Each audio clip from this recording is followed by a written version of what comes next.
Hey guys, LQ here with the LQ Review, here to talk about the last episode, the season finale of Survivor Season 38, Edge of Extinction. Yes, we're finally at that final episode of the season, and what a doozy it was. So let's talk about the person that made the season, and that's Rick Devens. Yes, every season you have that person who kind of was the star of the season, if you will.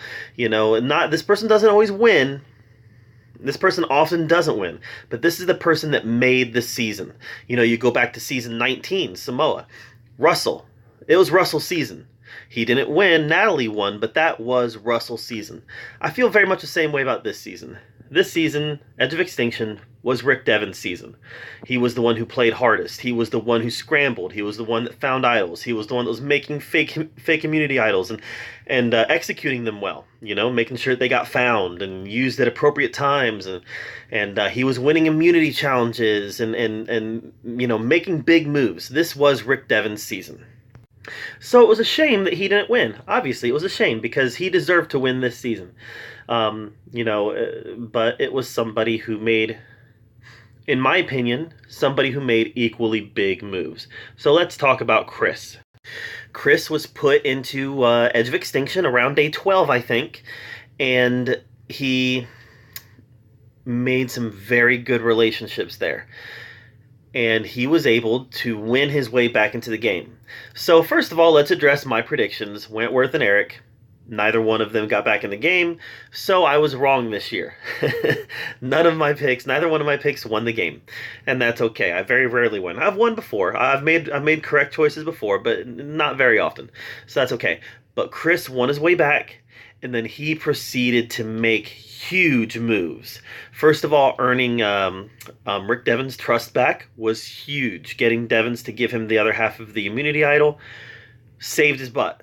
It saved his butt. And then getting Lauren to play immunity for him, another huge game-making move. Getting her, and even she said he played me like a fiddle.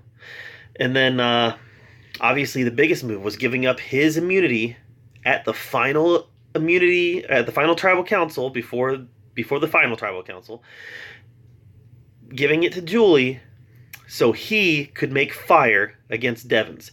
Huge move, and I'm confident that that's what got him the vote, because that was a respect move. That was I'm going to beat the best, and if I beat the best, there's no reason for anybody not to vote for me.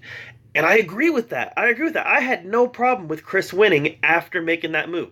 I would have had a problem before that move, but after he made that move, I didn't have any problem with it, because that was a great move. That was a hard move. That was a player move. So Chris wins Edge of Extinction, and now obviously there's some controversy. You know, does he deserve to win?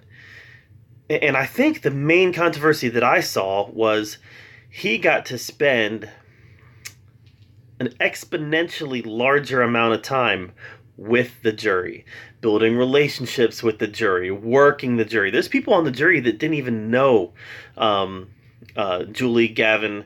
They didn't even know Julie or Gavin, but they knew Chris. So those relationships paid off. So that's where I could see it being a bit of a uneven playing field, is the fact that he spent time on Edge of Extinction building relationships with the jury, and the other two didn't get to do that. But like Mad Dog said, the theme wasn't on trial. It's important to know that the theme wasn't on trial. So survivors have to make it work given the parameters of what they're given. Just because it's not old school Survivor doesn't mean it's not legit. This was the rules of this particular game. Not the rules of the game that was played 5 years ago, 10 years ago, 15 years ago.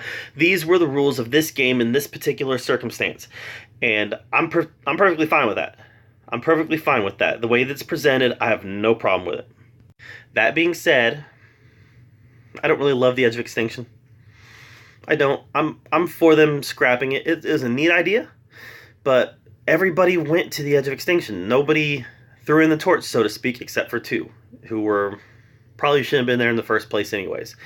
So, yeah, I just don't know that it's a twist that is going to have a lot of longevity moving forward. Favorite player this season? Devens. Definitely Devens. But I also really had a soft spot for Lauren. She was a lot of fun to watch, and she was a player, and I like that. Um, Obviously, Wentworth, I like her. I think that she's a hard player. She's a gamer, and that's always nice as well. Mad Dog, I was very much entertained by him. There was never a point in the season where I was rooting for Mad Dog to win. I was never on Team Mad Dog, but I was always entertained by him. And that's what I always say about Survivor. I want the players to entertain me. I don't have to root for them. I just want to I just want to be entertained by them. And Mad Dog did do that. He did entertain me. Another person that kind of grew on me a little bit was Aurora. I was not an Aurora fan until I was. She was a player, and I like that. So I don't know. Those are probably my favorite players of the season, but by far it was Devon's. I just don't feel like we got to know Chris well enough for me to say yes, I was a Chris fan. Even when they were on Extinction, I don't feel like they spent a lot of time with him. Maybe if I go back and rewatched it, I would be like, okay, yeah, they spent some time with him. But just looking back right now, I just don't remember spending a whole lot of time with Chris on Extinction. Overall, it was a good finale. It was a historic finale. Nobody's ever made that kind of move in the final tribal council.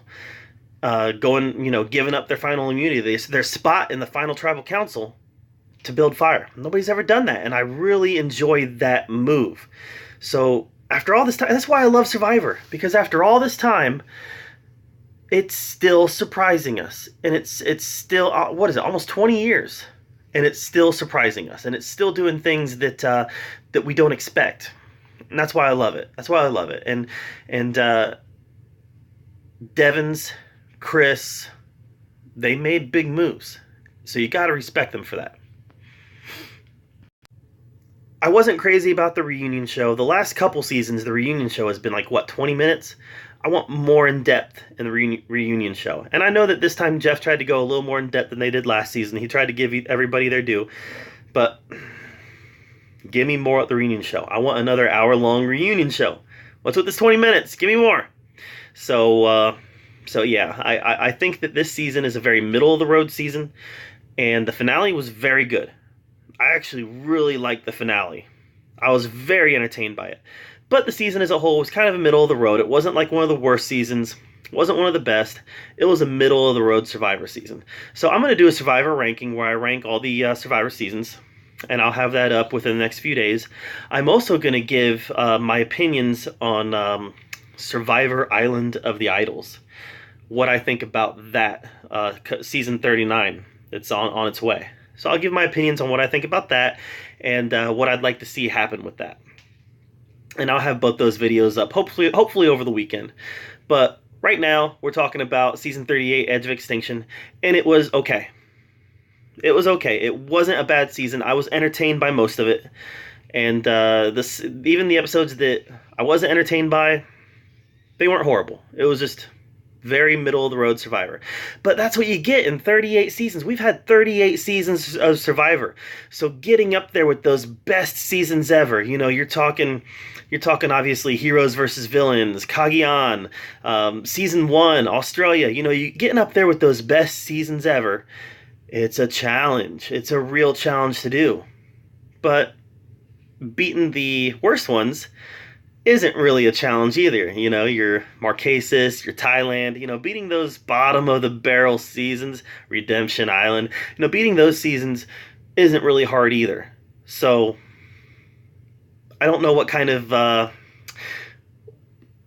don't know what saying that it's a middle of the road type Survivor season, if that's really says a lot or if it says a little. I'm not sure, but obviously we'll know more once I get my ranking in. But I enjoyed it. It was a good season. I don't need to see the Edge of Extinction twist anymore. We can be done with that. Some definite good players in the season. Some future All-Stars in the season. I see definitely Devon's being an All-Star coming back.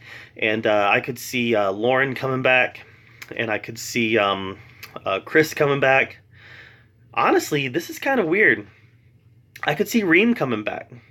I really could. Even though she was the first one voted out, she was at Edge of Extinction the entire time, and I think she resonated with a lot of people. So I could see her coming back also.